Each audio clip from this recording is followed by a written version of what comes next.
let's get started. Yo, Can you give me some leg space, bro? Like, Yo, I need leg space. no, fuck your leg space, bro. Relax yourself. With your fucking scarf. Your feminist scarf. Yo, I was just too late for me to take it off. It's too late. Yeah, you're not right. It's too late. Bro. Too late for me to take it off. You're not hot? No, I'm good, man. Yeah, you good? I'm you a little sick on you Gucci? I'm Gucci. You Gucci right This guy. You Gucci right now? This guy.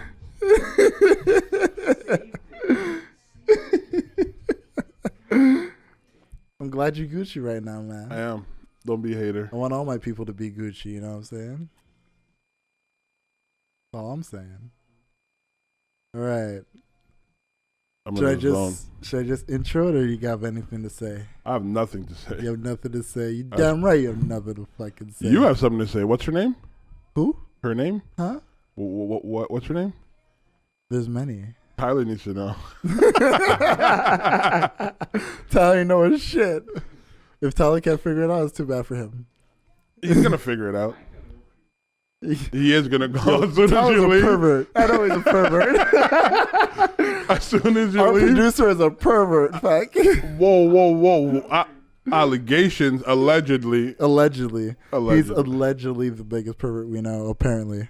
That you know. I didn't say anything. Don't say well we.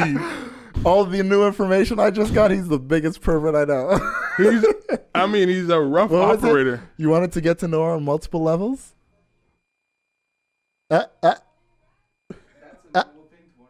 Yeah, fuck Exactly. you. That's what that is. That's a normal thing. Yo, fuck yourself too. How about a British girl? Didn't you get to know her on multiple levels? Yeah, she's from Brighton. Exactly. Who now cheers for Chelsea. Damn right. Because she knows better. Hey, this guy put his pimp hand down. I was just, I know my worth.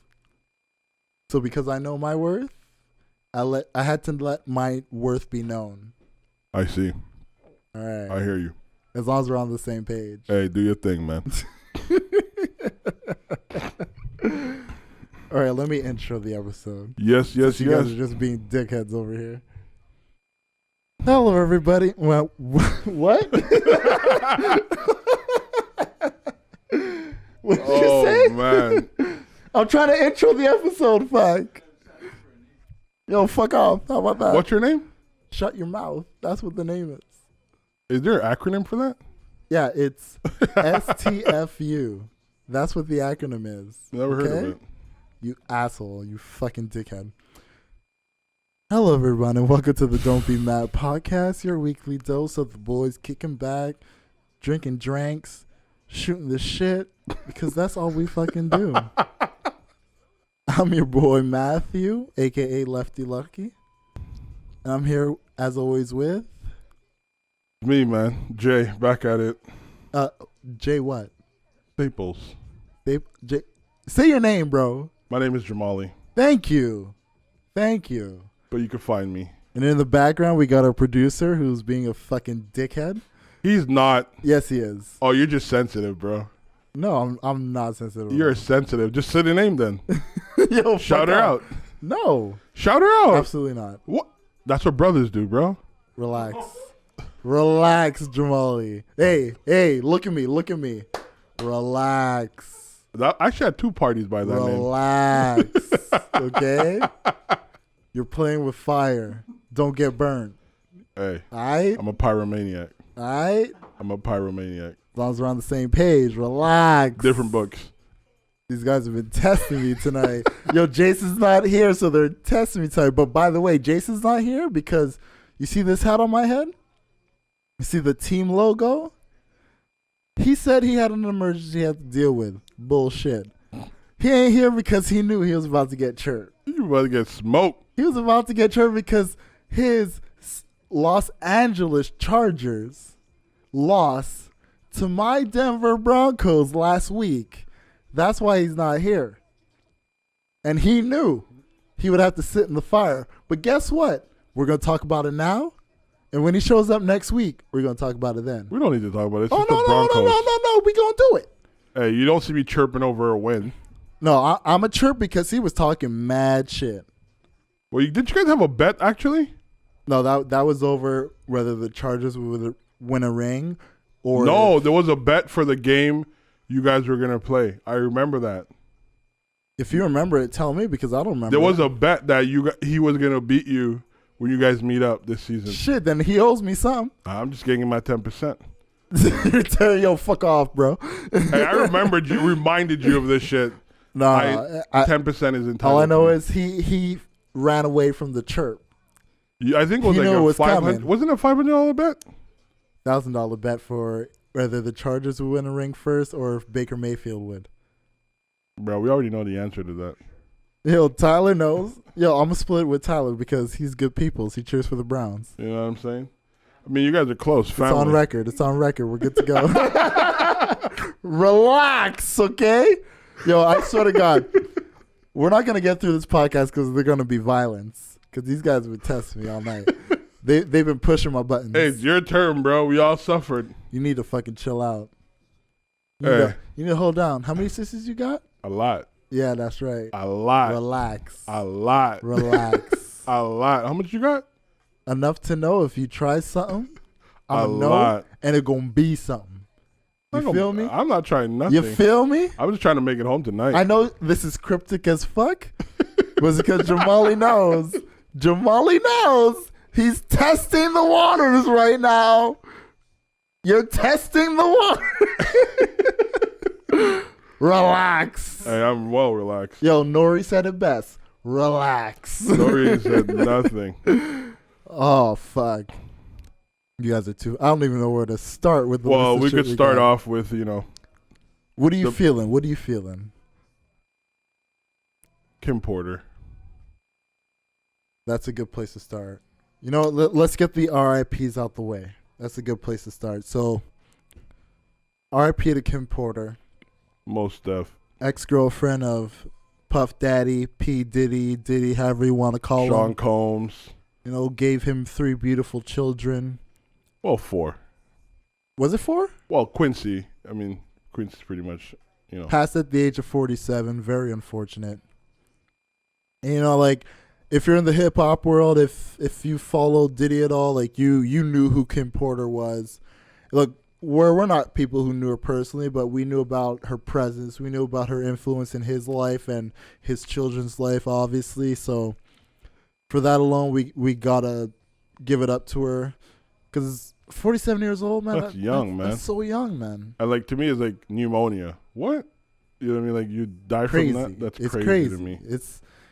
It's something that you would think someone at 47 they'd be able to get through, you know? 2018? Yeah, most definitely. Yeah, like you would think everything we know medically, like you'd be able to help her with that and get her through it and it wouldn't be an issue. But unfortunately, at 47 years old, a sickness took her out and it's such a fucked up thing to think about, but we just got to give it up to her right now because like you never want to hear somebody at that age passes, you know?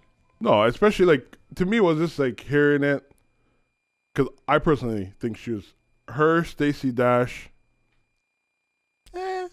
Stacey Dash is all right, minus her what she does, but she's all right. Beautiful, yes. Beautiful, yes. But Sanaa Layton, Nia Long. You feel me? Nia Long. You feel me? Like that, the list of like just naturally beautiful. Gabrielle Union, Angela Bassett. Oh yeah. Oh, I love me some Angela. Okay, calm down. I am calm. Relax, bro. But yeah, she. I am calm. I find like she was a beautiful person physically, at least. Head to toe. Body and soul. She's like an elevated version of Aaliyah. That's why I look at her. Kim? Yeah. I can see that. They very simplistic. She was a beauty. model. Leah was R&B singer. Yeah. But like the one thing that, like with her passing, like I tend to the same way I looked with Mac Miller when he passed. Right. The way people speak about you when you pass, and I know like you'll get inflated conversations and exaggerated conversations, but there's always a theme in anything. And the one thing about her was the fact that the energy that she presented towards everyone she met was a genuine, authentic, loving, and caring energy. And as somebody who really feeds on energies that people present to them, like whether it's positive or negative, like I feel it and I understand it, and I move accordingly. To hear that so many people who have met her over the years have always said she had a very genuine, positive, loving, and caring energy, it lets you know the type of person that she was. Definitely. And just for the mere fact that you have so many people in this business who could just give you the generic, like, we loved her and it's a shame that she's gone, but they go into details, right? It says a lot about the character of a person, and to lose someone like that, especially at such a young age, it's very unfortunate. Yeah. You know, all I could do is give my positive energy, my loving, and my prayers to Diddy's family, because I can only imagine what they're going through. Like the kids losing their mother, Diddy losing somebody who was, even though he wasn't with her, she was still very instrumental to his life and his children's life. So it's very unfortunate. Especially the two young twins, you know what I mean? Like, 11 years old. I'm old.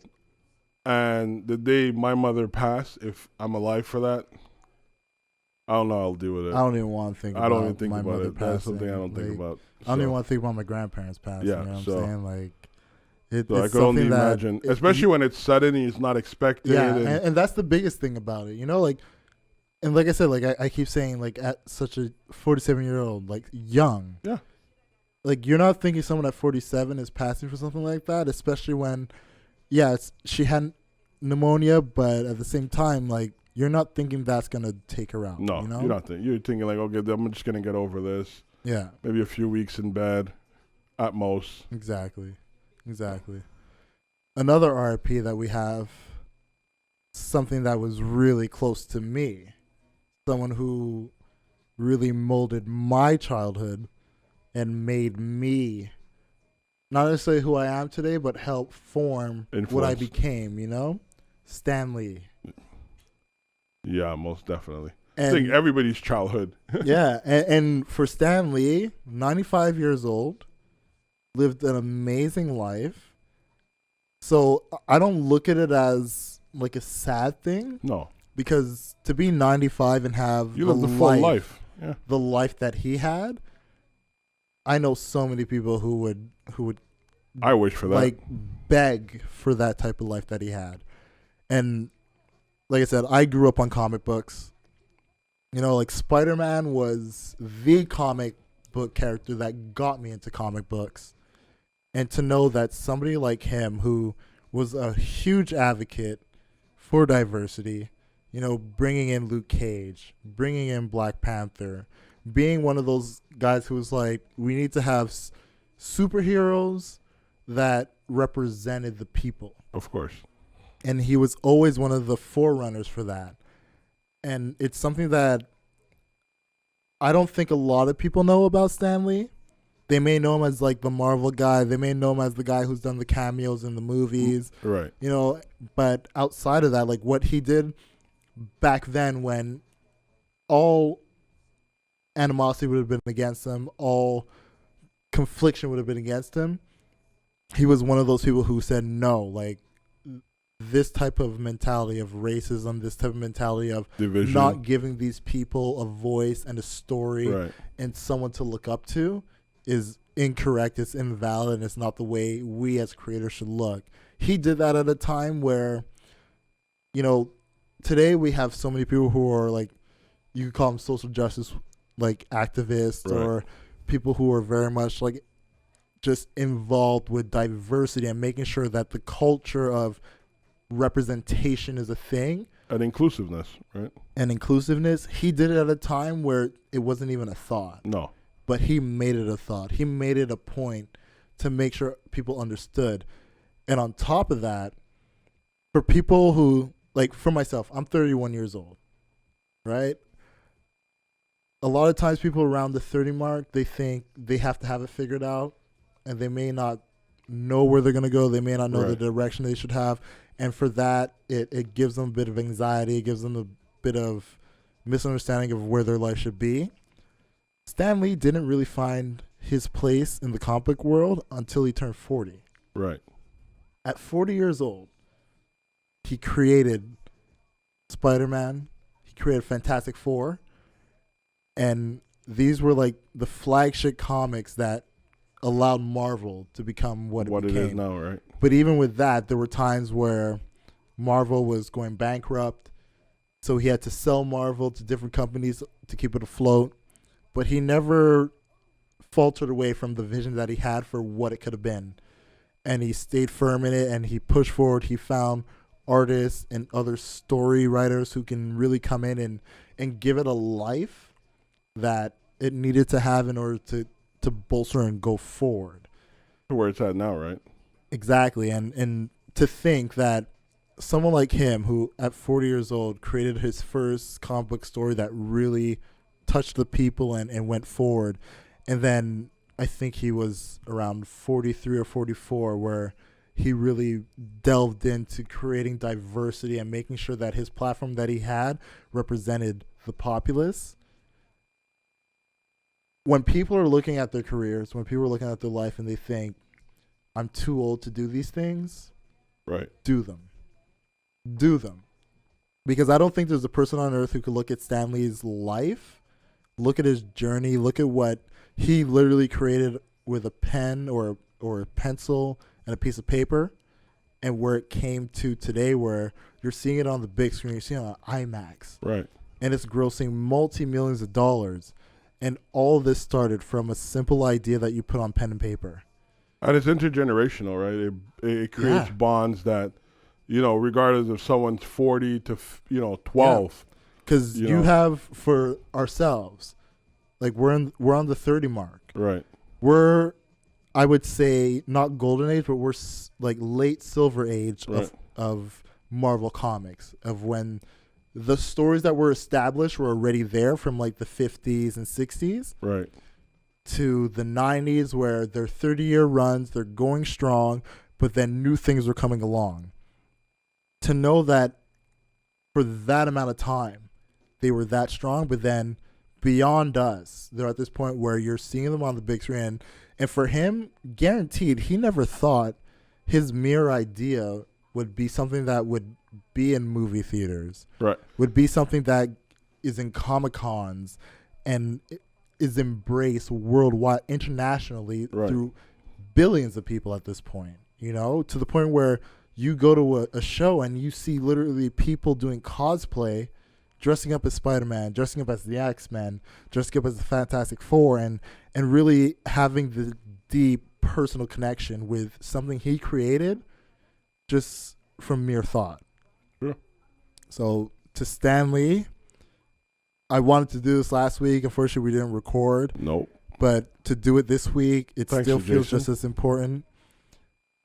I thank you for everything you created and what you built, because for myself, the nerdy kid who would just chill in his room, reading comic books that he borrowed from his friends or bought outright, and having the toys that I would just use my imagination and like play with, and the TV shows, the movies, the video games, everything, like what you created changed my life in a way that allows me to be where I am today, allows me to be such a confident and just like a confident, respectable person in the way I approach life.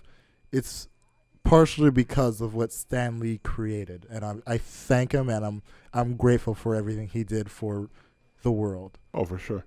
I don't know if you want to add on top of that. I mean, you said it all. I mean, he provided, children the possibility of dreaming, right? Yeah. A well-rounded childhood. And I Legit.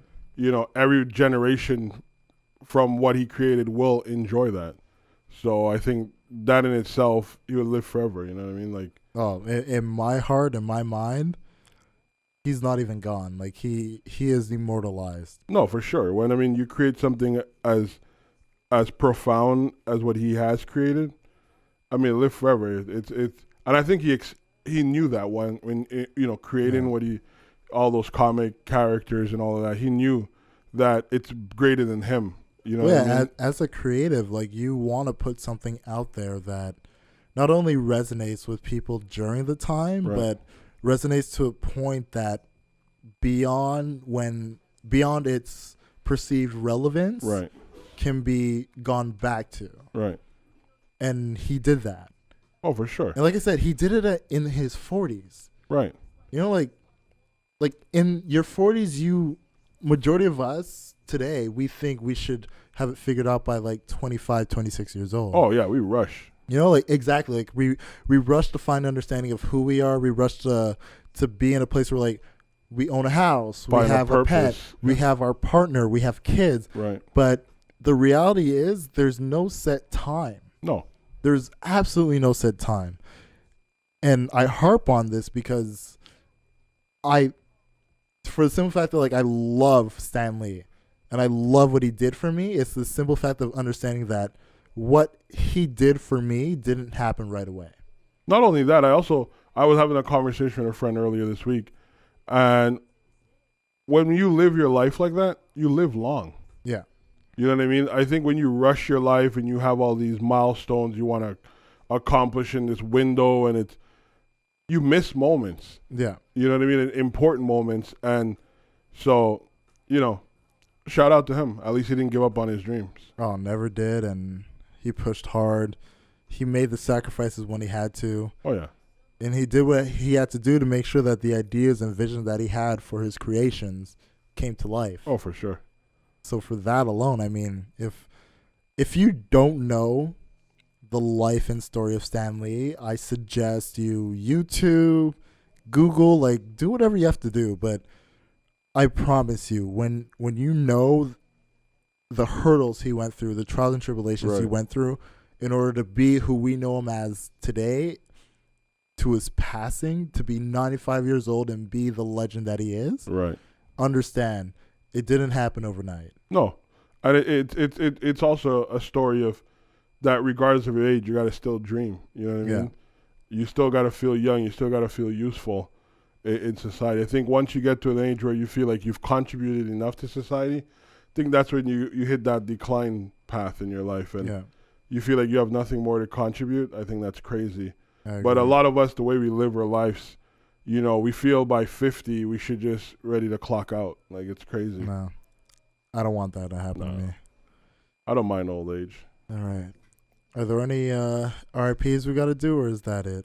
I actually don't know his name, but again, I wanted to talk about it this last week, was the security guard that got murdered, in Florida. Preventing a mass shooting only to lose his life. Yeah. I think it's a sign of decency, and it's a sign of selflessness that humanity lacks, especially our generation. And, this guy had dreams to be a cop, and to know that he died at the hands of what he wanted to be, it's kind of crazy. And, I wish his family find peace in knowing that, they raised a decent person, and No, I heard about this story. I wasn't able to do a very deep research on it, unfortunately. But yeah, when I heard about it, it sucks because you have somebody who was literally doing the right thing, right?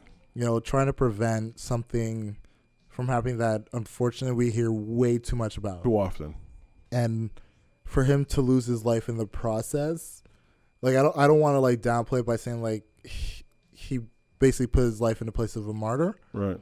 But I look at it as what he did in that moment. What he did in that moment saved so many lives. Right. Unfortunately, he lost his life, but in the process, the lives that he saved, I hope his family can rest on that and knowing that he was a part of the solution and not the problem. Right. I mean, it's easy for us to say, I'm sure.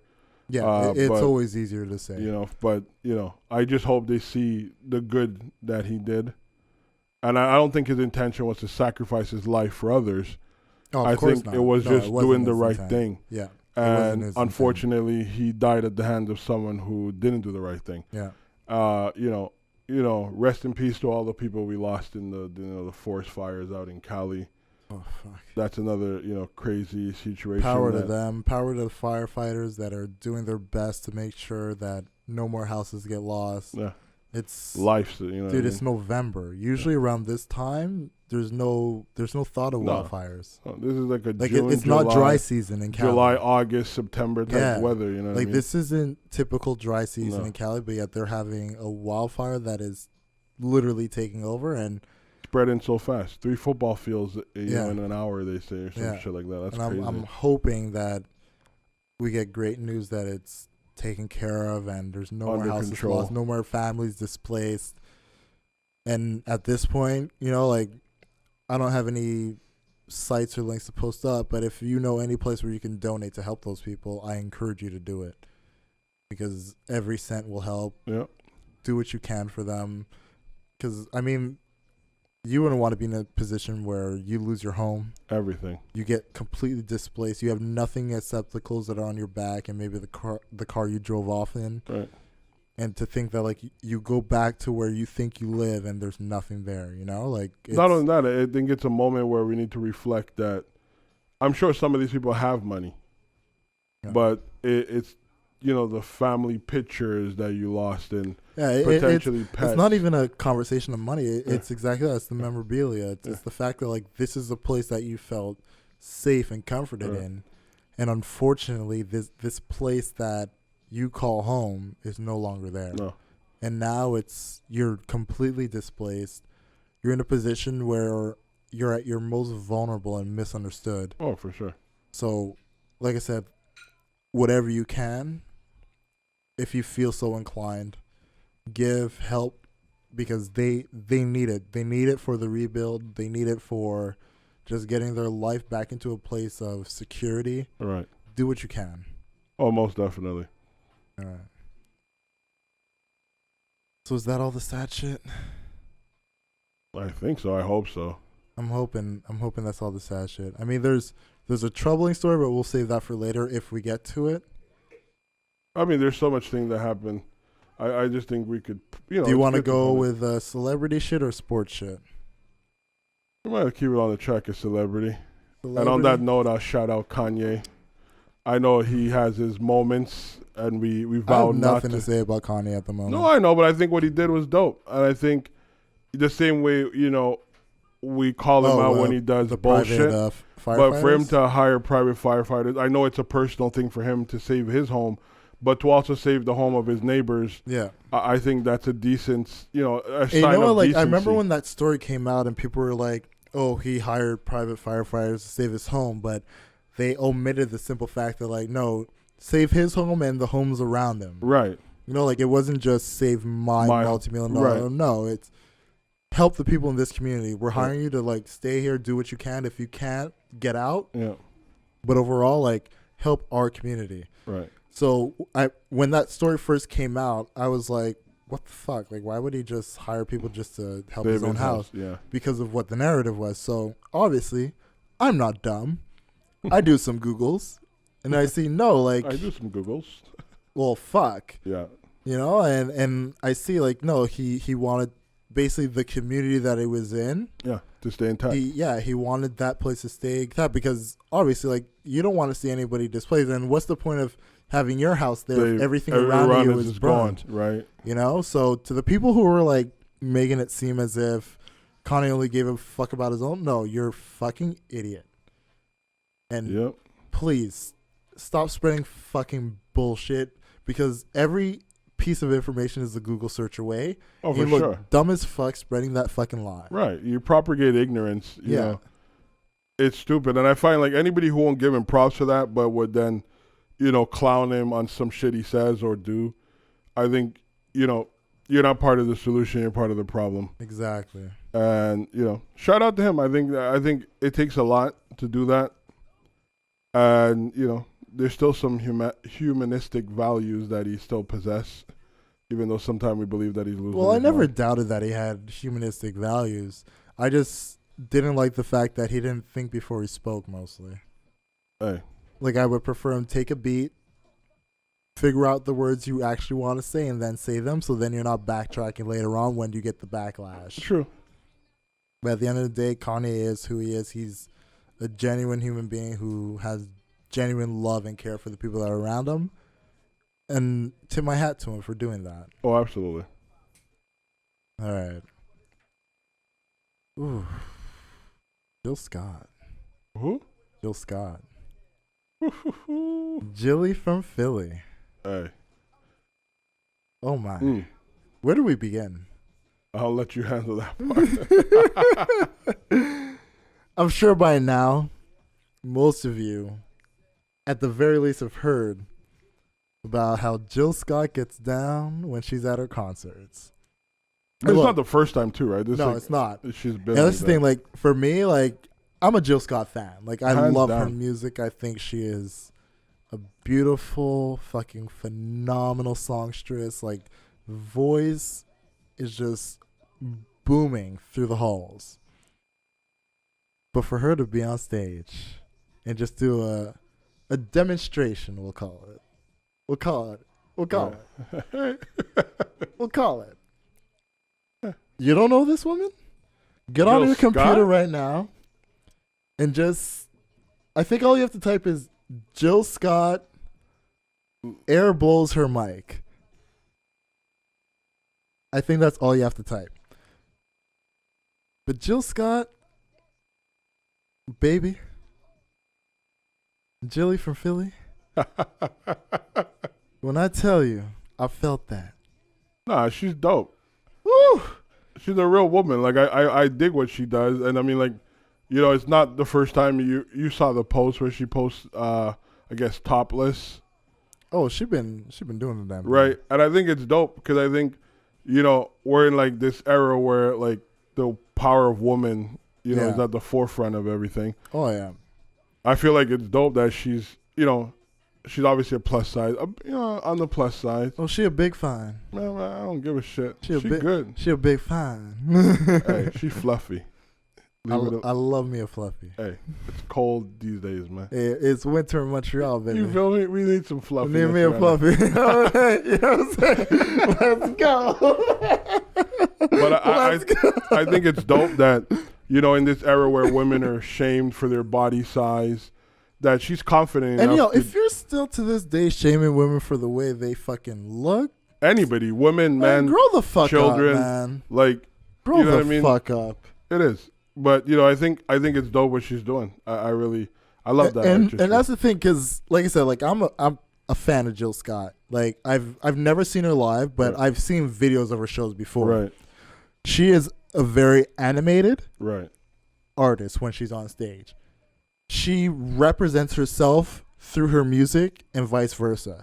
So for her to demonstrate giving a blowjob using the microphone in the most like creative, artistic way, I wasn't surprised, but I was impressed. I was beyond with impressed. The technique. Whew.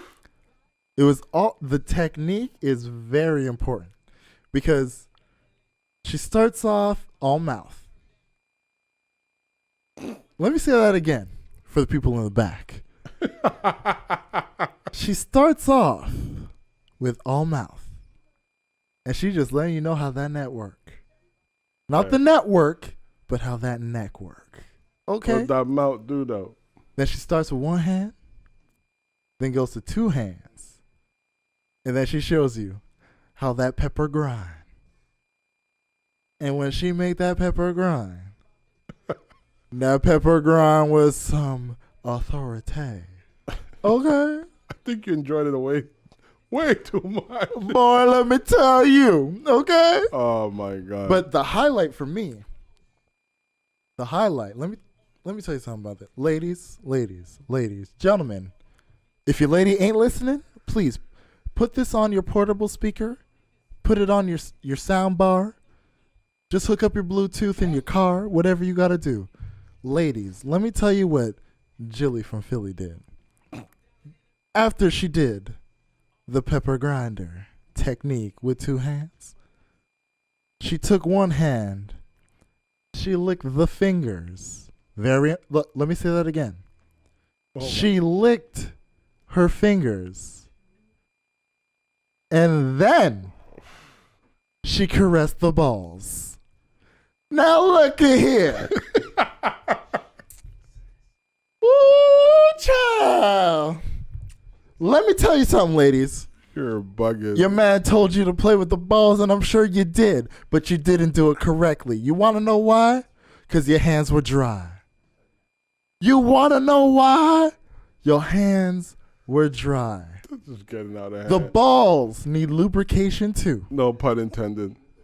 The balls need lubrication too.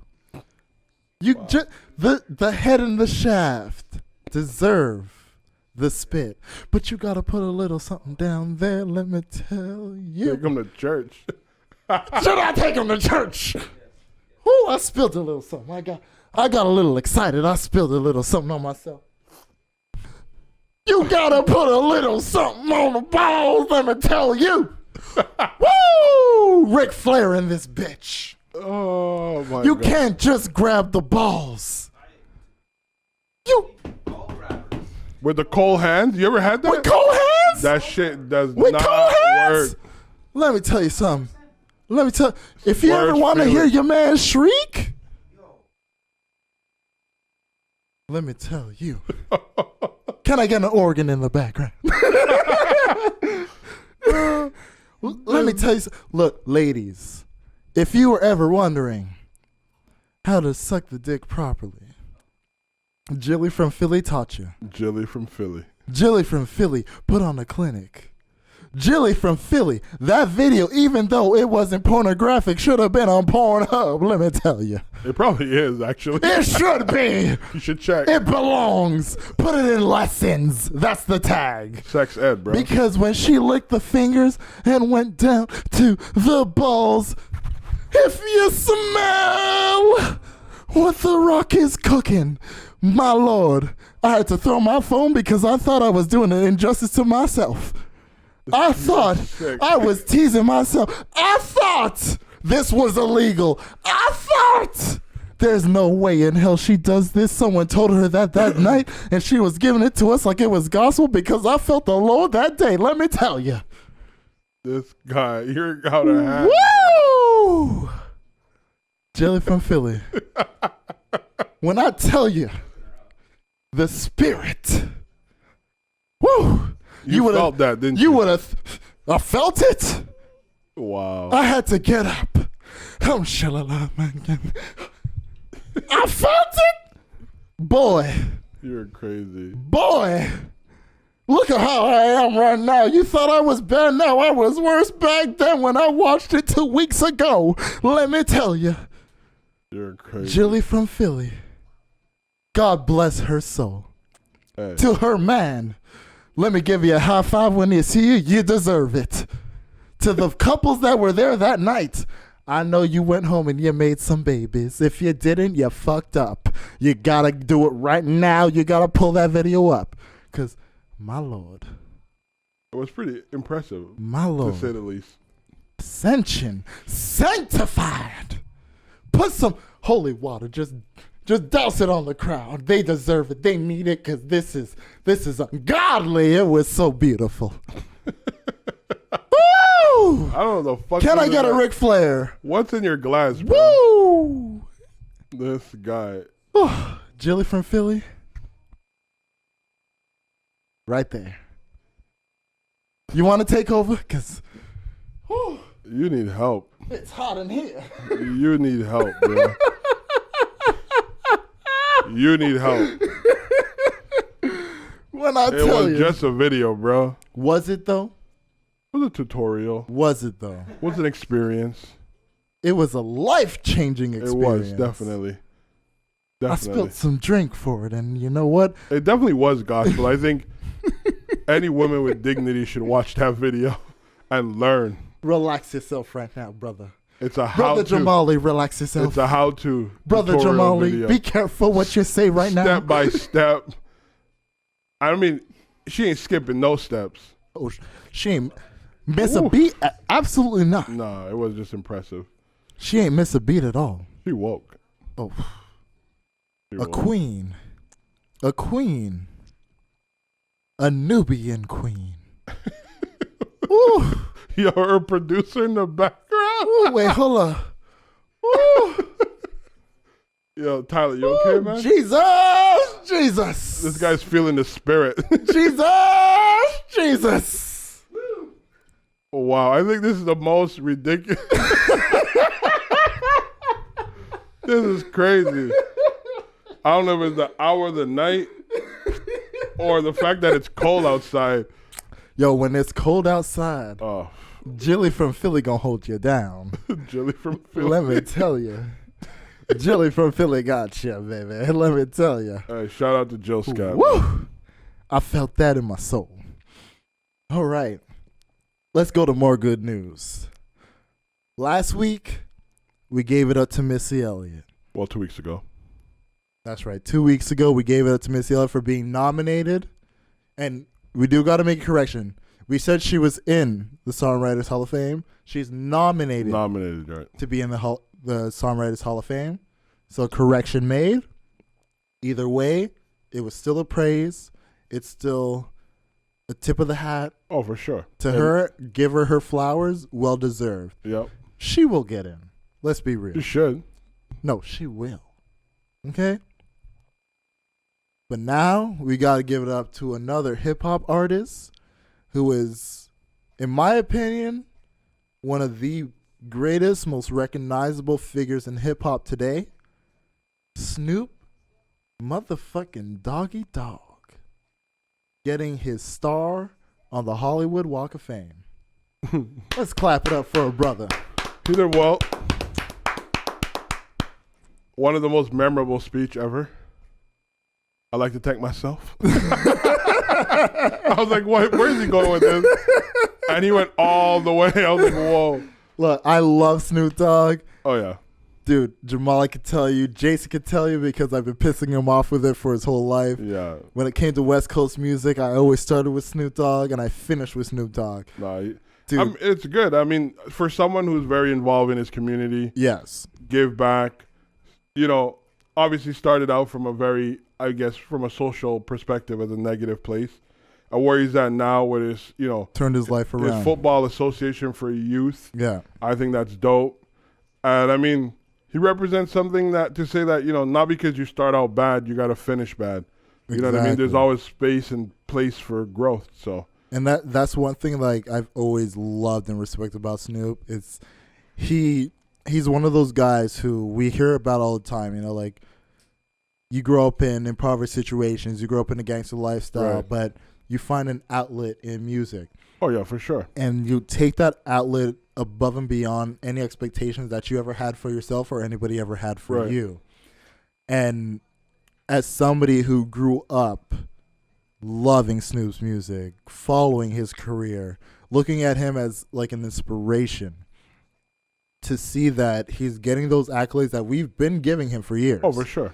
Like, it's not like he's one of those guys who's not getting the flowers while he's alive to smell them. He's been getting that respect and accolades from the OGs that did it with him all the way down to the new guys coming up who look at him as inspiration for the music that they make and the lifestyle that they live. And I look at Snoop as one of those guys like, I love what he did for my life and what he brought into my life, similar to like a Stan Lee, you know, like he was a pivotal part of my growth. And I know that for a fact. Relax. That's yourself. all I'm going to say. Relax yourself. Dude, look, my favorite alcohol is gin, man. Maybe it's coincidence, maybe it's not, but a gin and juice goes a long way, my friend. I'm sure the thing goes a long way, but I'm not going to be part Relax yourself, bro. We're giving it up to Snoop Dogg right now. Most definitely. And I can say this from every fiber of my being, man. Like, I love Snoop. I love his music. I love what he's done for the culture. Oh, yeah. As a whole. His community. To me, that's the greatest. I think when well-deserved. You have a person with that level of celebrity, sometimes they lose themselves and then they become something completely different. And I feel like throughout the years, the decades that he's been around, he's always been himself.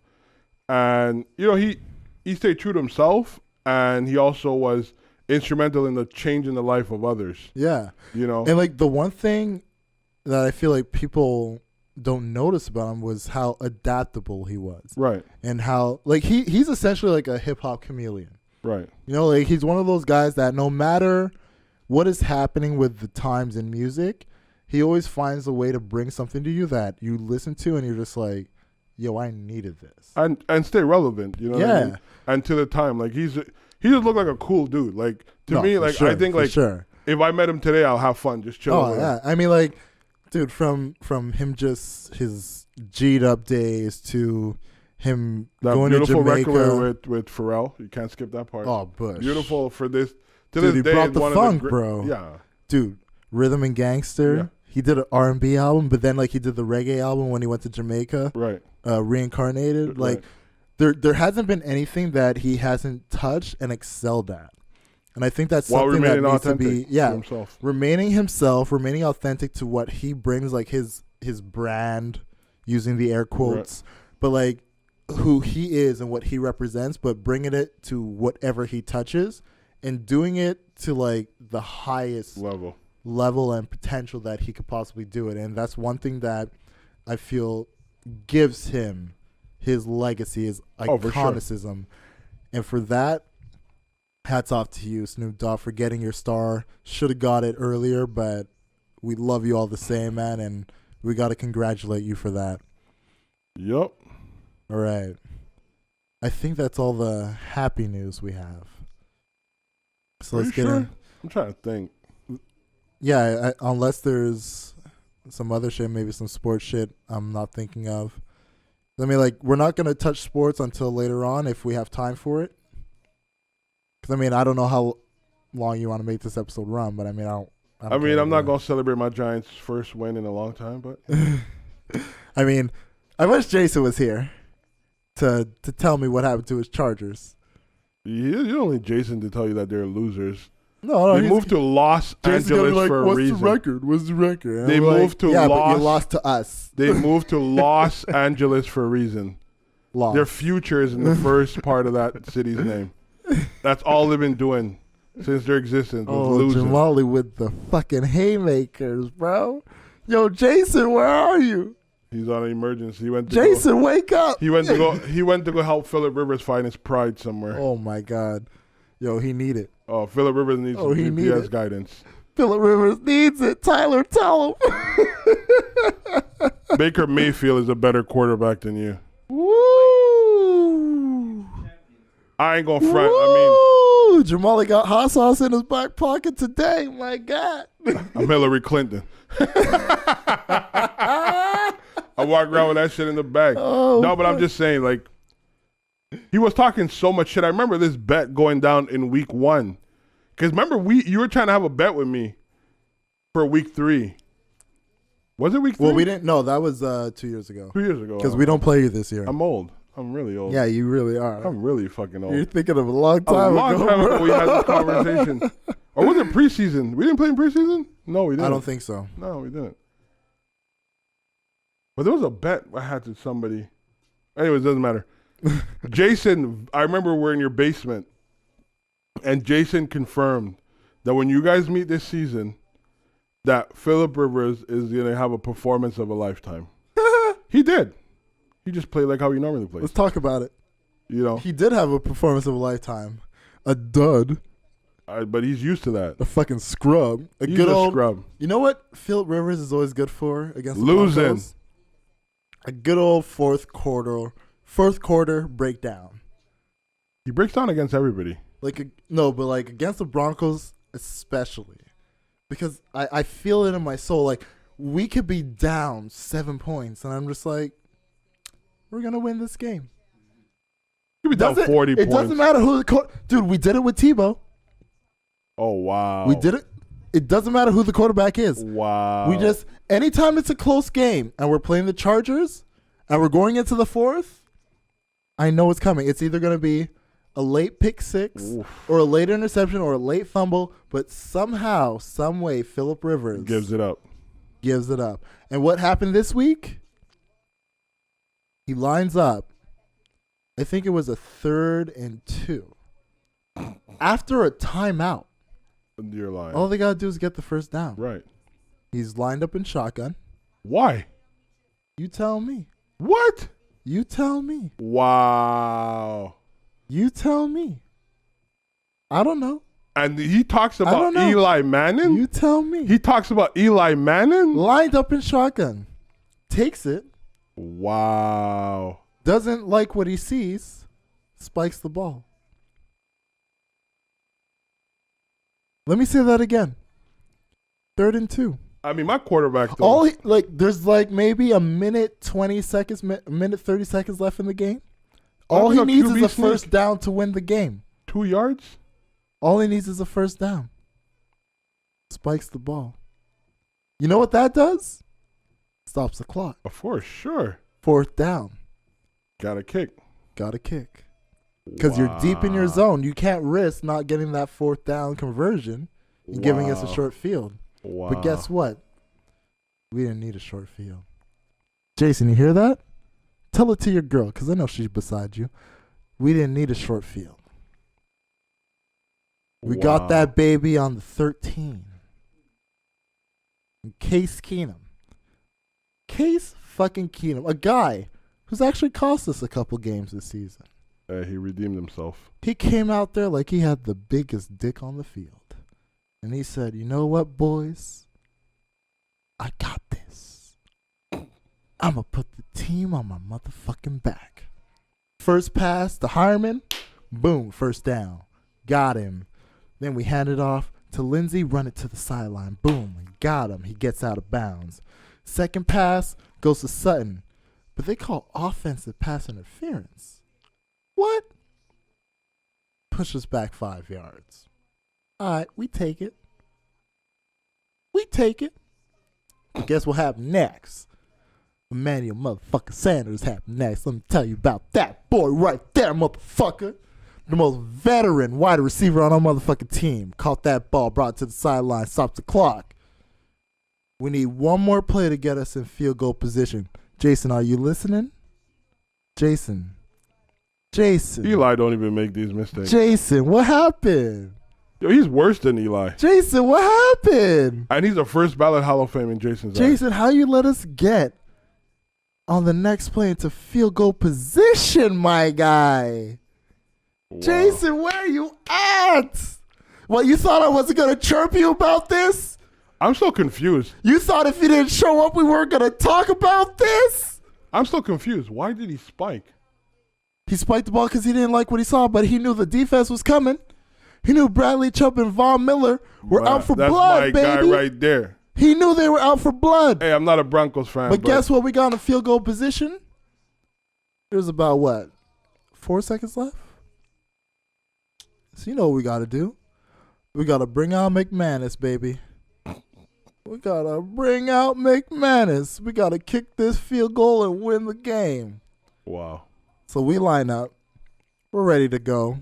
Right as we snap the ball, they ice us. All right. Light work. He made it, though. Line up again. Same thing. Out of here, baby. Yo, Jason, tell the people the score. I ain't even going to say it. You know what it is. Bro, he spiked the ball. You know what the score is, Jason. A 3rd and 2, you say? Jason, you know what the score is. I don't got to tell the people. You can tell the people. You can message the people. They're going to ask you, JJNBA. That's his Twitter handle. That's his Instagram handle. At JJ, the letters, JJNBA, all letters. Ask him what the score was. Ask him about the field goal. Ask him about the last possession Phillip Rivers had, because he knows. That's why he ain't here. That's why he ain't here. You know what we should get him, if it was possible? That tool in Men in Black where you could wipe your memory. Oh, he need it. He needs it. He need it. He needs to wipe out. He need it. The Chargers, period, out of his memory. Look, the Chargers are a great team this season. But in typical Charger fashion, they're a great team. That they're essentially, if we're going to put in like English Premier League, what team they relate to, they're Tottenham. Not a Chelsea? I think they're not Chelsea. No, they're Tottenham. They're always competitive, but they never actually win the hardware. You know? They always have a team that you're like, this team could do great things. But then when it comes to the games that matter. Performing. when it's time to show up, they fall short. The Los Angeles Chargers are the Tottenham Hotspurs of the NFL. Wow. That's what they are. Wow. And I know he knows it. No hardware, but they're always there. Bro, the last time they were in the playoff was like 9 years ago, so I don't know how they're always there, but whatever. Garbage. Trash. Garbage. Trash. And he has a nerve to talk about garbage. Eli. I'm glad they're garbage. At least Eli would have thrown a pick six, okay? Fuck off. Eli would have took a chance. At least complete the pass. He would have. Hey, it might have been the wrong player. Even if it goes to the wrong team, at least complete a pass. He would have tried. But he would have never spiked that ball. Jason, you know I love you. You're my brother. But you got to answer for this shit. I'm sorry, baby. You got to answer for this shit because you were talking mad spicy. Bro, he was speaking spicy from the beginning of the season. He was spicy and extra crispy with 2 biscuits. Bro. Extra water. Bro. He needs as much. That's all I'm saying. Bro. I'm That's happy all I'm saying. Hey, I'm here. And it's funny, they lost the week we won. Look at that. Ain't that a bitch? Imagine that. Ain't that Imagine that. Jason, my guy. You got Thank God we got rid of Phillip Jason, Rivers. you got to show up. You got to answer for your team. I don't get it. Tyler don't get it. Tyler's shaking it. Look, Tyler's a Cleveland Browns fan. Yep. But he's always here. Yep. And win or lose, he bigs them up. Yep. Jason, I don't know. He always has an emergency. I don't know. Yeah, I know what the emergency was. Not catching this heat. He was looking for his pride. Not catching this heat. He didn't want to hear from a Broncos fan. No smoke over here. The here. wounds are still fresh. Oh, they're going to be fresh. I mean, but at this point, like, seriously, put all joke aside. He's been losing for the last decade. He should be used to it. He should be. I don't think. Does Cleveland play them next season? Maybe next season. I think it's next season. I don't think you guys play them this season. No. I'm not sure. But don't worry. I mean, we could check the schedule and find out, but I would love for the Browns to take out the Chargers. Imagine? Imagine it's next week's game. Yo, you know what? Let's do a little research and find out because who knows? Oh, man. Dude, if the Chargers play the Browns and lose to the Browns, oh, my God, he better not come back to this podcast. Tyler, let's not get carried away. Tyler, okay, relax. Let's not. They don't have a little. They have a great future. They have a great future. 2035. 2022. You really gonna put that out there?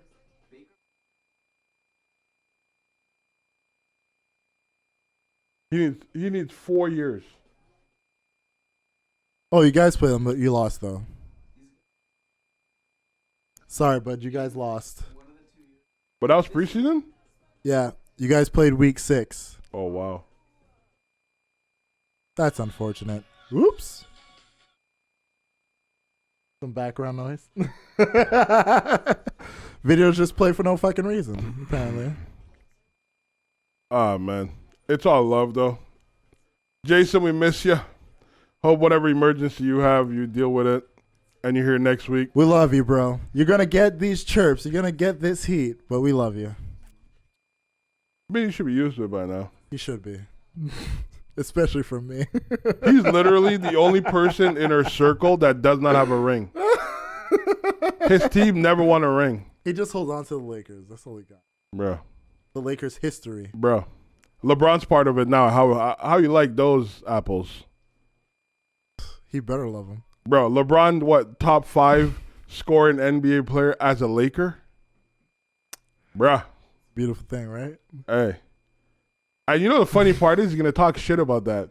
Yo, the Lakers have the top. No, he can't because on the podcast, he talks shit against LeBron as a Laker. Yeah, but he's going to say it somewhere down the line when he thinks he's going to slip it in and no one's going to remember. He's going to say it. I know we don't forget. Oh, neither do I. We don't forget and the fans don't forget. I'm a fucking elephant in more And that's why we love our fans because you guys don't forget shit. You let us know. So and we want you to keep letting us know. You're going to be like, yeah, my Lakers are up there. They have what, the top 3 of the top 5 scoring leaders in the NBA. Who, Lakers? Lakers. LeBron James. Shit. Will Chamberlain. A couple other people. But you're going to talk shit. I know he is. He's going to do it. Let him do what he wants to do, man. It's all good. All right. Next up. Yep. Should we go cover this Pusha T shit? Or what we're going to really address that. What did you have in mind? Okay, I was just going to jump to the end of it. What did you have in mind? Get straight to the Tekashi shit, but I forgot Let's that start Pusha with Push happened. and then go to Tekashi, because I feel like Tekashi's a long conversation. All right. So Pusha T was in Toronto this week, performing his tracks like he always do on stage, killing the game. You know how he do. And then out of nowhere, people started throwing drinks on stage. Bro, that wasn't drinks, bro. Dude, it looked like a fucking tsunami. It looked like Niagara Falls was falling on that stage. So, in typical fashion, as an artist is on stage, he dodged the shit, got out the way, stayed clean as a motherfucker, and then people started jumping the gate. Well, I don't know if they jumped or they were pushed in over the gate. No. They jumped the gate. Wow. I showed you the video. I saw the video, but from my perspective, I think the crowd pushed them over the gate. But let's not do revisionist history here. They jumped over the gate. I didn't see them jump. And security I just see their beat bodies that flying ass. over. They jumped, and security... Look, I don't know how many shows you've been to, but I've been to a few shows. Those gates, they're not small. No, I know they're not small, of course.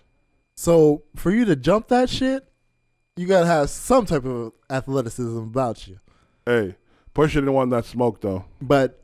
to the first person who jumped over the gate, I bet he's not coming back to Toronto. Who caught that boot to the face? He ain't coming back to Toronto. Let this be a lesson to you. Never be the first. He's not coming back to Toronto. For those of you at home that don't know, like I said, Pusha T was performing in Toronto, doing his show because he's on tour across Canada right now. And during the show, there were a bunch of drinks and apparently paint that was thrown at him while he was on stage. He managed to dodge the whole shit like he was in the motherfucking Matrix and get away. Bro, let's not give him that much credit. Calm down. I showed you the fucking video. He didn't dodge it like no Matrix. He just went to the other side of the stage. He dodged that shit like he wasn't dodging shit. He just got out of the way. Do you want to tell the story? No, but you're not going. I'll let you tell the story. Do you want to tell the story? Yes or no? You got to say it how it is. You got to make an adult decision right now. Do you want to tell the story? I just told you if you would listen. Yes or no? Hey, God gave you 2 ears and 1 mouth for a motherfucking reason. You can't listen and talk at the same time, clearly. And you should practice what you preach. Want to tell the story, yes or no? And I will repeat myself. It's funny how Jamal can't answer a yes or no question with a yes or no. Could you just shut the fuck up? Let the records show. Let the record show you don't practice what you preach. Yes or no? Shut the fuck up and let me speak. Can't do it. I'm not going to answer your question by yes or no. Who are you to give me an ultimatum? Yes or no? So you're going to tell the story, but you're going to tell it the way it's supposed to be told. Now go ahead. Tell the story, please. Go for it. No, go ahead. Oh, you want me to speak now? Yes, but do it properly. If you know the proper way to tell the story, my friend. Go ahead. My friend. Go ahead. Go ahead. Go ahead, my friend. Bro, it's not the time. Go ahead, my friend. Go ahead. I'm listening. Go ahead. Are you sure? I'll just make the correction if needed. Fucking dickhead. As I was saying, he dodged the pain in the water like he was in the motherfucking he stepped out of Matrix. the way. Shut your mouth. If you're not going to tell the story, you shut your mouth. Bro, don't amplify it by saying like the Matrix. He didn't even moonwalk out of that Can you shit. let me talk, please? He just stepped to the side. It wasn't even a moonwalk. You can't speak and listen at the same time, my guy. But you can't lie about it. He does that shit like the motherfucking Matrix. Step to the side. Side stage left. And then a bunch of people decided to jump the gate. But what they didn't know, there were some burly motherfucking brolic motherfuckers ready to just stomp a bitch out when they did that shit. First person over the fence caught that boot, baby. Oh, he caught the smoke. Woo! Yo, if you ever wanted to see what happens if the first person who gets over, watch that video. Go on Twitter, type in Pusha T, Toronto concert, whatever you got to do, and see that first person who jumped over and understand why you never be the first. The first person is always the friend that you know is a bit rowdy and is always loud, but is an idiot. You know, like, he's the one you can always encourage to do dumb shit. So when you're like, yeah, we're going to rush the stage, we're going to do it, you're saying it to him. Everybody else in the crew knows you're saying it to him. You're saying it to everybody. You're fucked but up. specifically, you're like, them motherfucker going to jump. Hey. So you were like, yeah, we're going to do it. Fuck Pusha T, we going to do it. And then he like, yeah, we going to do it. Yeah, we going to do it. So you start throwing the drinks, let him know that you're serious about this shit. You throw the pink too. And then when he's like, let's do this shit. Yeah, right behind you. If anybody ever tells you right behind you, let me tell you something. He ain't right behind you. No. They are never right behind you. You're thrown as bait for the shark. Behind you means we're going to take 5 steps back, see what happens to you, and then hope another idiot goes and follows. Before them, yeah. And if they do, then we can all go. Which is exactly what happened. Because that first motherfucker jumped over, didn't catch his footing, landed on the floor, and that was his ass. That's where he ended, bro. That's literally where he caught a boot. And I'm putting emphasis on the word because it wasn't a boot. He didn't get a kick. Yo, that guy was at least 6'7", 400 tons. Bro, when I say my guy caught a boot, that shit came down so swift, so quick, so fresh and so clean. You would have thought Outkast did it the goddamn self on the MTV stage, my friend. Okay? Did you see the one that got thrown on stage, though? Oh, he jumped on stage. No, he got thrown on stage. He got thrown? Thrown on stage. I thought he did a nice little lift and caught up there and then caught the Duffy style bop to the face, my guy. Look, I get it. Toronto, some of y'all, look, I'm not even gonna say you guys got paid to do it. All right, maybe you did, maybe you didn't. I'm assuming you did it. I'm assuming it's a group of guys that are like looking for some OVO clout.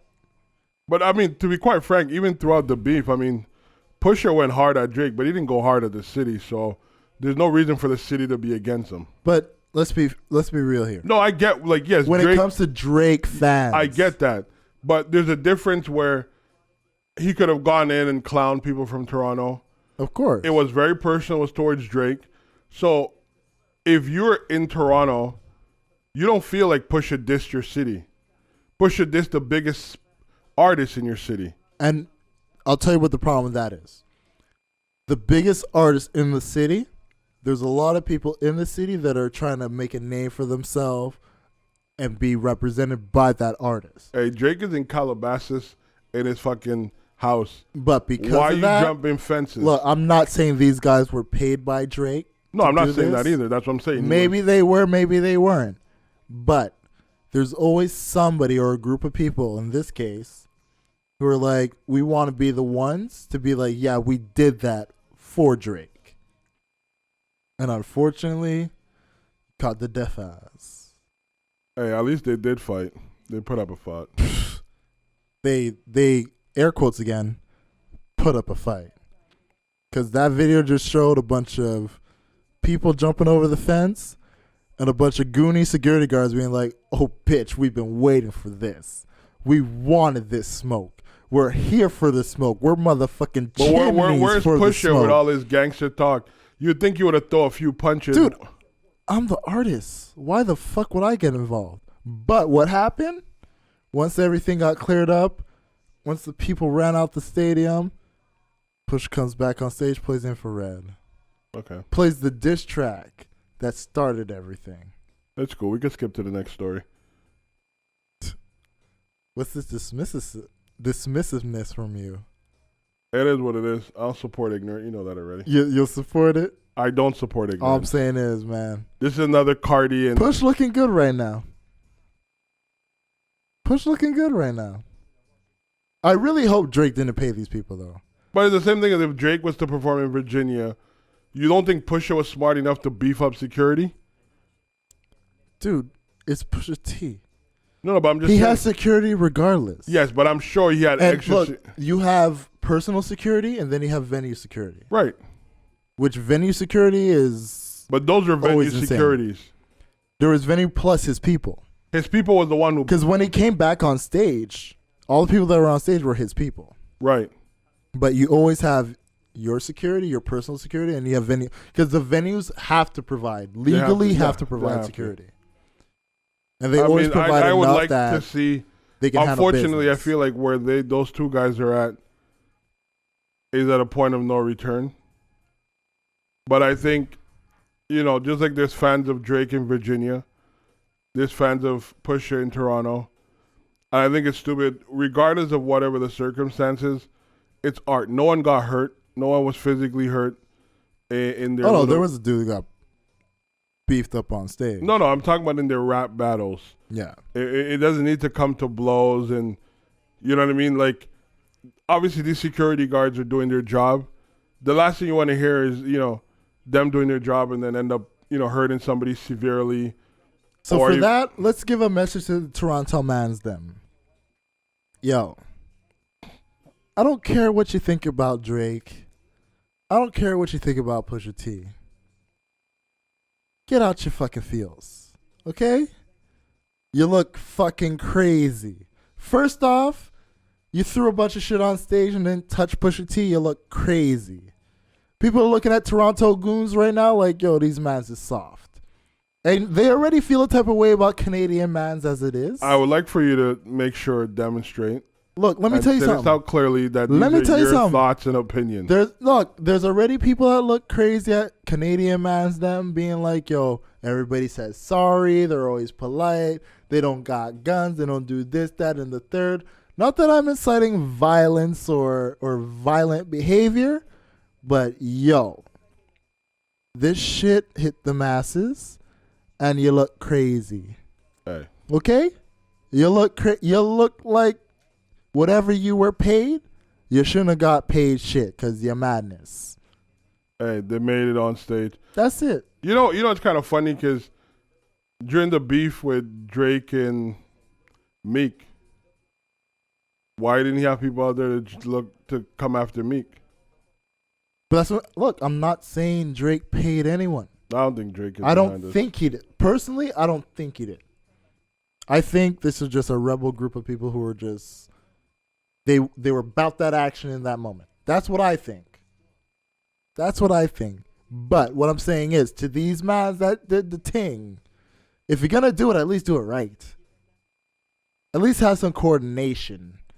At least have a game plan. I don't think they were expecting what they saw. You know what I'm saying? Like, at least be thorough. You know what I think that guy, now I think about it, you know what I think that guy who jumped the fence was trying to do? Was use the fence to then propel himself forward onto the stage, but he slipped. To catch a knuckle in his face? From who? Security, obviously. Not Pusha, because Pusha was in the back. Look, if he's trying to propel himself on stage, big fail. But I think that's what he was trying to do. And then it just like, obviously, you're falling already. I'm not going to catch you. Trash. We're going to let you fall, and then we're going to give you the boot. Big trash. Fuck this story anyways. Yeah. All right, you want to go into the big one? Well, I'm trying to think if there's something smaller. Well, you know I mean... Let's take a quick break, because... No, but there's also I gotta take a piss, unless you want to hold it down by yourself. We'll take a break. Quick piss break. We'll be back in 2 minutes, but it'll feel like 1 second to you. And we're going to get the next story popping. Last story, and then we're going to head out of here. Oh, hell yeah. It's the big one. It's a person we've talked about before. Multiple times. But it feels like it's coming to a head. Sadly enough, but yeah. Tekashi 6ix9ine is fucked out here, bro. It's not looking too good for your boy. I think it's looking great for him. No. It is. I don't think it's looking great at all. Bro, it's not as bad as they're perceiving it to be. And how would that be? They hit him with a RICO charge. They did. Not going to stick. Look, whether the RICO sticks on him or not, the violation of probation will. And that's fine. So he's looking at the very minimum 4 years. Who?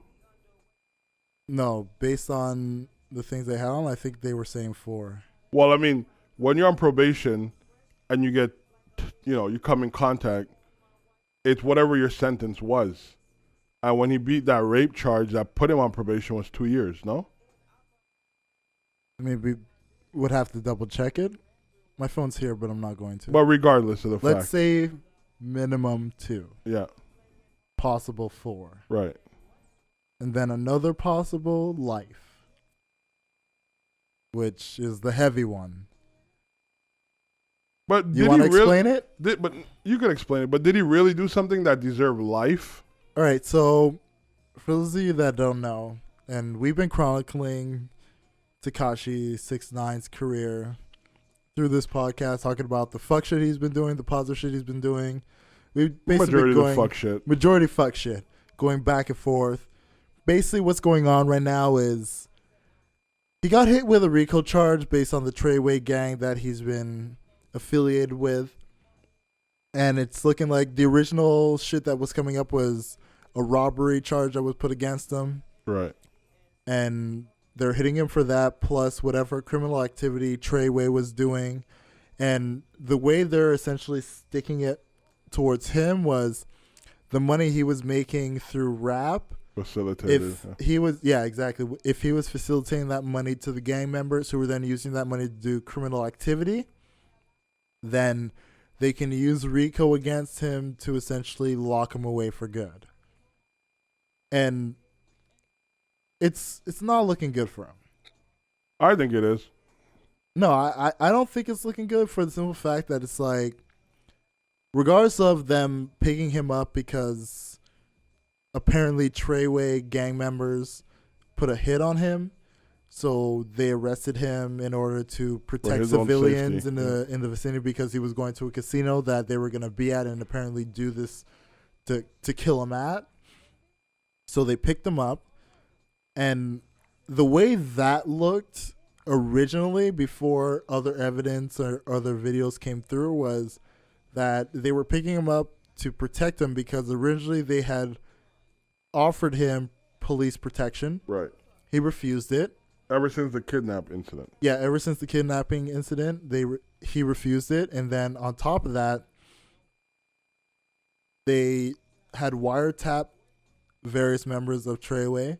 And through the wiretaps, they discovered that the members of his own gang had put a hit against him that they were going to kill him.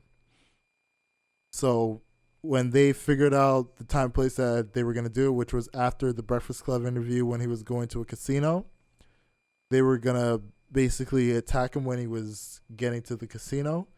And because they wanted to protect civilians, on top of protecting him and making sure this shit will never happen, they arrested him, brought him to MDC, which is a correctional facility in New York, and basically keep him there for the time being to make sure that he didn't get hit and nobody else in the vicinity got hit as well, which, understandable.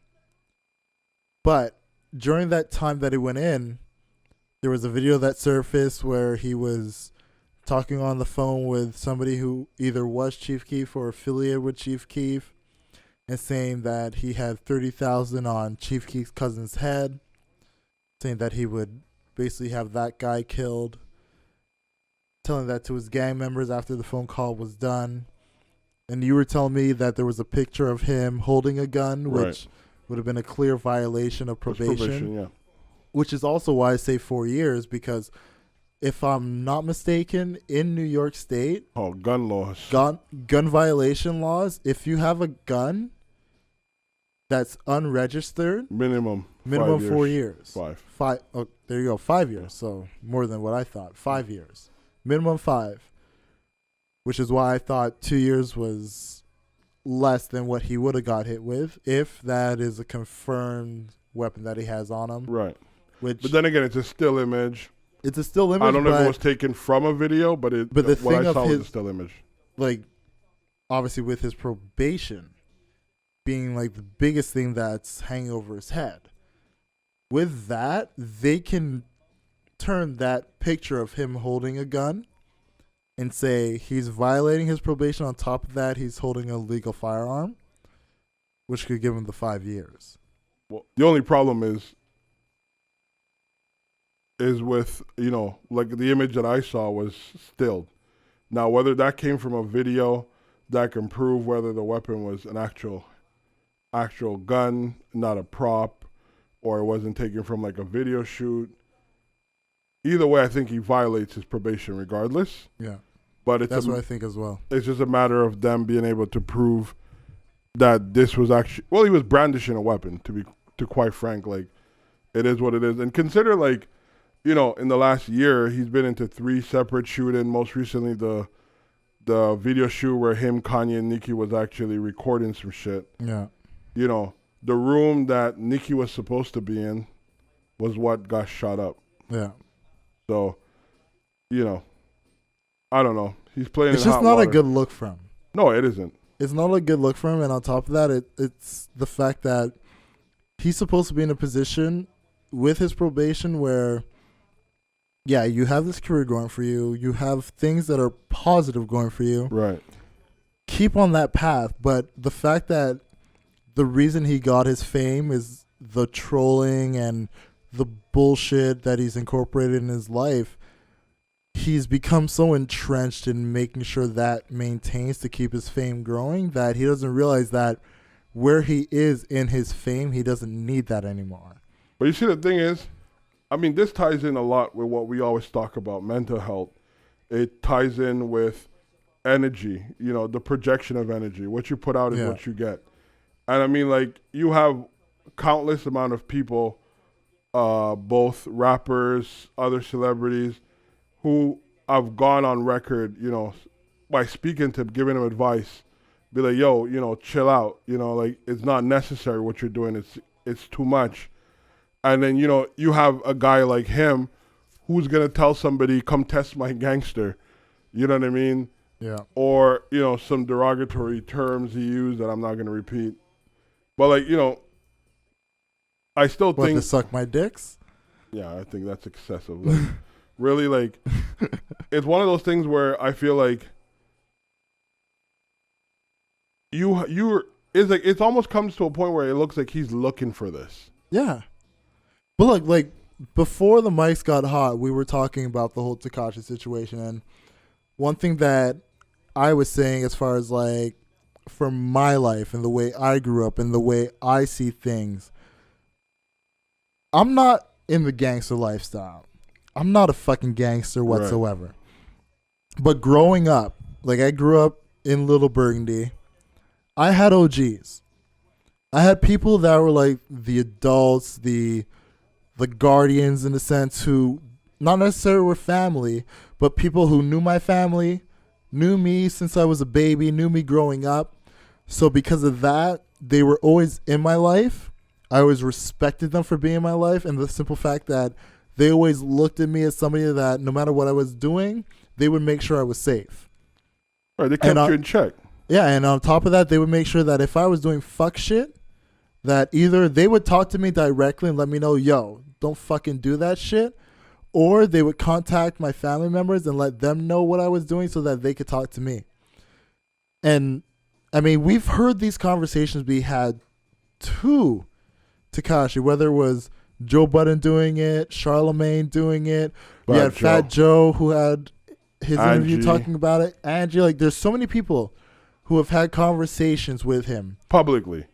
Exactly, and I can guarantee there's people. We've heard it. Even in the Breakfast Club, he did make reference to Tentation. Is that his name? Speaking to him and tell him, like, yo, like, watch how you move. Like, be careful. Do this. But it's understanding that, like, there's people that were there, and like I'm saying, like, in my situation more personally, where I knew there were people who, if I did something that they knew would bring heat to me or the people around me, they would tell me straight up, yo, don't fucking do that shit. You got to be careful what you're doing. Be careful about the people that you surround yourself with, etc. Because if it doesn't fall back on you, it'll fall back around the people that you keep. And because of that, I grew up with the sense of understanding that the actions I commit aren't just the actions of myself, but they're the actions of the people that are affiliated or a reflection of myself. Not only that, you whatever is going on in your community at that time too, like, Yeah. You're liable to pay for it. Exactly. So even though you're an innocent bystander, they can't get to who they're going to get to. They're going to cut to you. Exactly. Period. And like I look at someone like Tekashi, who it's clear that he didn't have those OGs. Right. He didn't have those people that could be like, yo, the shit that you're doing, yeah, right now you're getting that little fame, you're bubbling, and people are paying attention to you because of it. But if you keep going down this path, it's going to come back to bite you in the ass. He didn't have people. He didn't have the OGs to do that for him. I mean, I don't know who he had and who he didn't. But like what we were discussing previously, I do agree with what was said. Like, I feel like he looked at every gangster rapper there was and then try to mimic or embody, certain qualities. But unfortunately, he was mimicking the negative shit. Right, exactly. Which is the worst thing to do. Right. And you know what I mean? He's all like, it's one thing we could say it's negative, but for some of these guys, this is real life. Yeah. So, when you don't live somebody's real life, put it on a show, it's you don't really know how to deal with the consequences. It's clear that this wasn't the lifestyle he was like. No, you're not a fucking gangster, because like we talk about the shit that happened with Drake and Pusha, right? And we'll reference shit that happened between like State Prop and the Locks and right. D Block, right? Regardless of the shit they went through, there were rules. Right. There's street code that you got to follow, right? And if you're not following the basic street code, it's clearly because you didn't have people who taught you that shit. Right. They didn't teach you the ways you can move in the streets. You could do, like, you can show that there's conflict and be against the people that are considered your enemies, but do it in a way where you're not being a blatant disrespecter of the codes and the way people move to the point where they're going to look at you as now you're a liability. Right. And because of that, like what we've seen with everything that Tekashi's done, whether he's done it against people in New York, where he's done it against people in LA, Houston, Chicago. Exactly. Like if you're going to be a repeat public offender in breaking the rules and going above and beyond to be this disrespectful troll, right, just to get the likes and the retweets and the reposts, it comes to a point where I was talking to one of my boys where I told him straight up, it's like, yeah, right now nobody's touching him.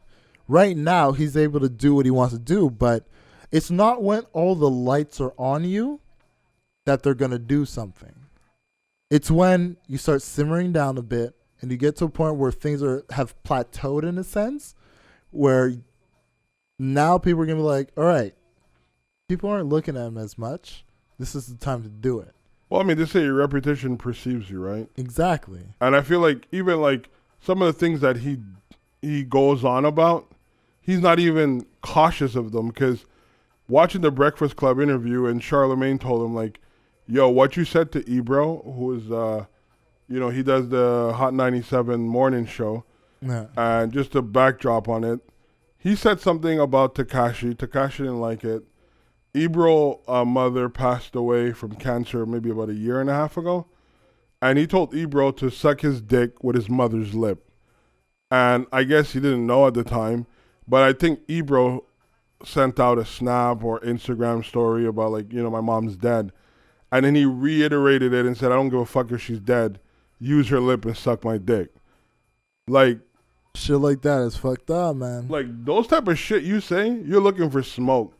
Yeah. And the thing about it, like, these are older men who potentially could guide you through what you're going through. And on top of that, dude, the generation that we grew up in, and even the generation before us, suck my dick isn't one of those things you can just throw. That's one of them serious things, bro. Suck my dick means you're ready to die for this shit right now. We're going to throw hands. Yeah, at the very least. Yeah.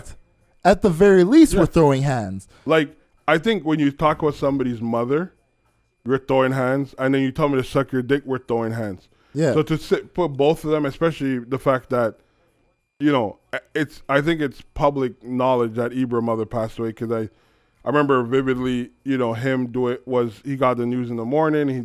While he was doing the show, and he spoke about it briefly. So for him to say that, like these people are not going to advocate for you now. Oh, of course they're not going to say, oh, you know what, they're this shouldn't hit them with a RICO case. Now everybody's like, well, bro, whatever comes to you comes to you. Yeah, and you deal with it. And going back to like the RICO case, it's understanding that the case was being made prior to, or at least the understanding is it was prior to Tekashi even getting in connection with these guys, because those guys were gang members in their own sense, and everything that they were doing, the feds were already on them. Yeah. Then Tekashi gets with these guys and he's bigging up Treyway. He's calling them this gang. He pretty much gave them a life. He gave them a life, name and an identity. He gave them life and an identity that they already had because the feds were already on them. Right.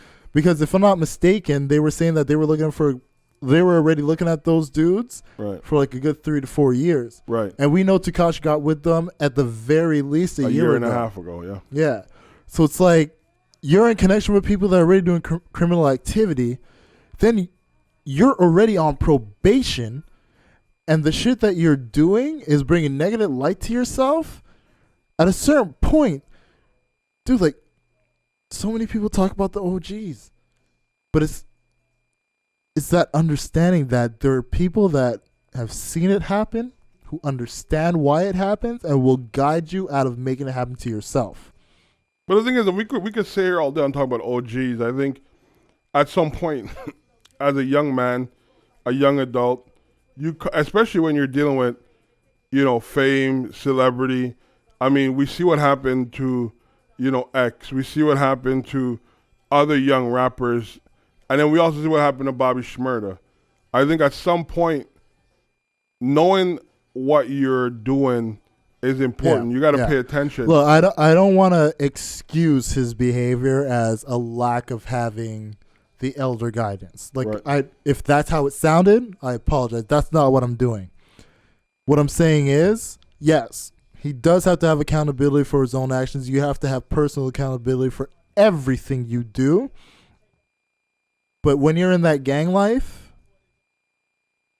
there's people that get taught it compared to people who just decide to jump in it. You just jump into and embrace something. It's clear Tekashi was a guy who decided to jump in it and didn't have people who could teach him it.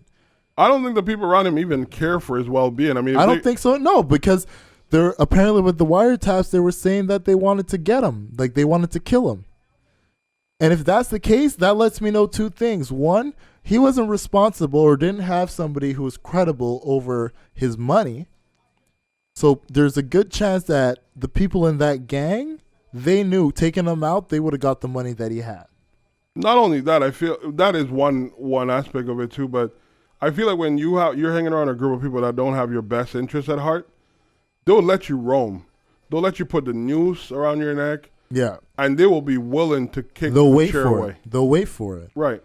I think it's opportunist. I mean, this guy's a young kid. Well, let's face it. He's a 22, 21 at this 22, point. I believe. Come on. You know what I mean? Clearly, anybody with it has common sense would be like, yo, you're moving a bit reckless. Yeah. You know what I mean? Don't go to Chicago and taunt people. Don't go to, Houston and then don't get on the radio and talk about it. Exactly. I think one of the biggest thing was that I find a bit weird was, he spoke explicitly about his kidnapping and that, he told the feds he wasn't going to say nothing and he wasn't going to really, work with them. But then you're going to get on a radio station and then you're going to sort of like say certain things to incite another, you know what I mean? Yeah. Considering also they had just caught the guy or at least one of the guys responsible in the kidnapping. I think Tekashi knew this was coming because it's ironic, you fire them like days before. Yeah, you fired them and denounced them during that interview and say that it happened a couple days ago.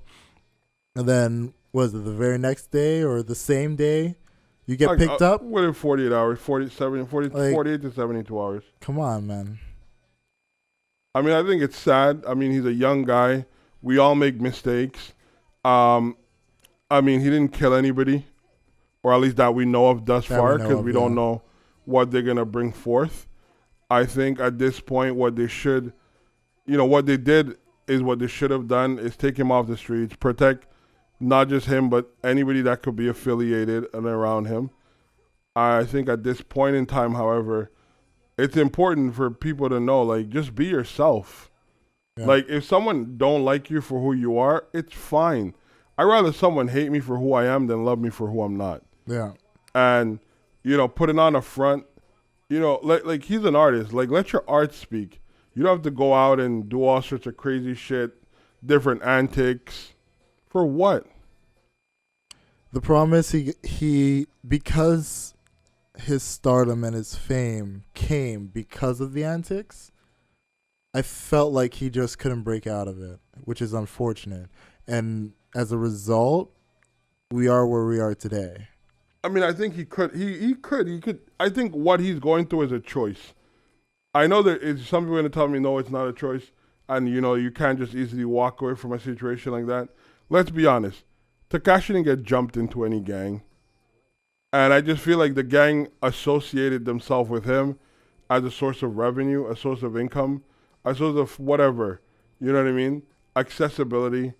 Like, it was an opportunity that anybody with common sense may not have passed up on. Yeah. And, him, maybe, like, he did speak briefly about losing his dad at a young age. And, his dad was a superhero. And to watch someone take his dad's life bothered him for X amount of time. And I get all that. What I'm saying is, at this point in time, it's not that I'm asking for leniency, but I think this is something that needs to be dealt with fairly. I think sending him to jail for life is ridiculous. Well, look, we still have a lot that hasn't been told to us as far as what they have on him.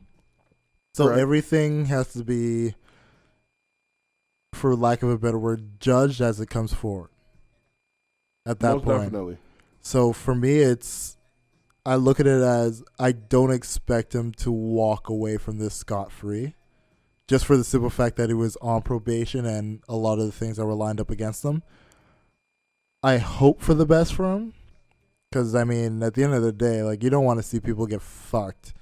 No, by no means. Over, like, shit that, especially when it's things that was beyond their control because it's people they're connected to.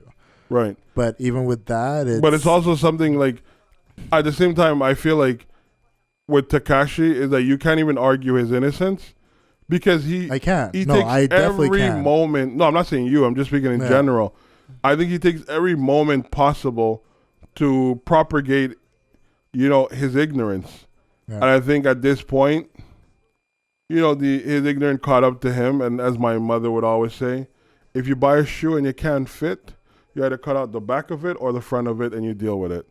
I think that's something he's going to have to deal with at this point, which is the reality. Like, if he gets off, when I say gets off, he doesn't get life. He does I think most likely the violation of probation, the gun charge is going to run concurrent.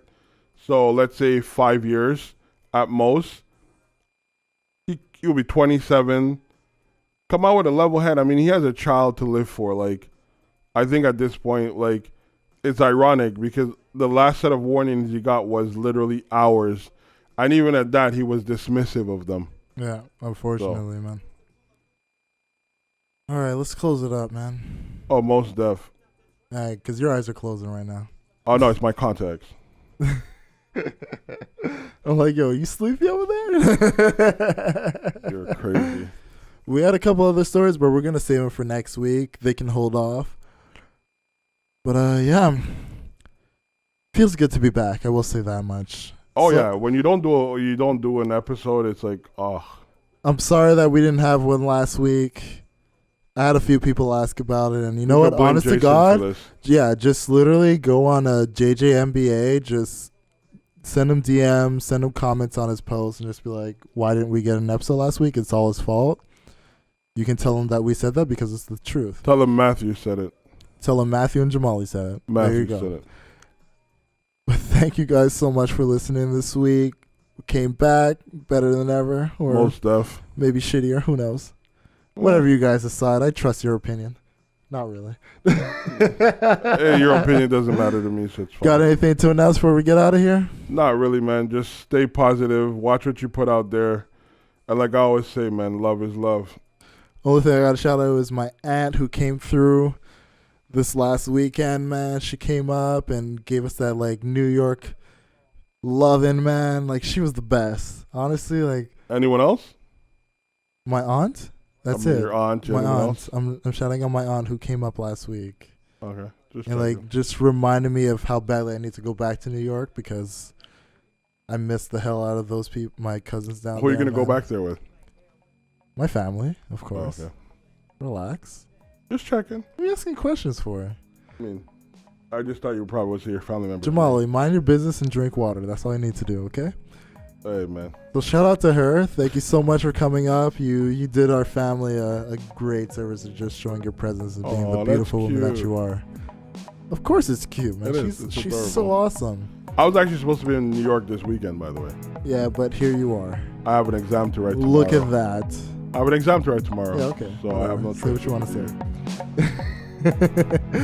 To everybody listening, thank you so much for tuning in. As per usual, you can find us on Instagram and Twitter at Don't Be Mad Pod. Yep. You can find us on Facebook, Don't Be Mad Podcast. Right. We are on everything from Google Play, Spotify, iTunes, the whole nine, the most important ones. Tell your friends, tell your family, and tell your pets to tune in, share, and listen to the Don't Be Mad Podcast. Take care, guys. Have a great week. We'll see you on the next one.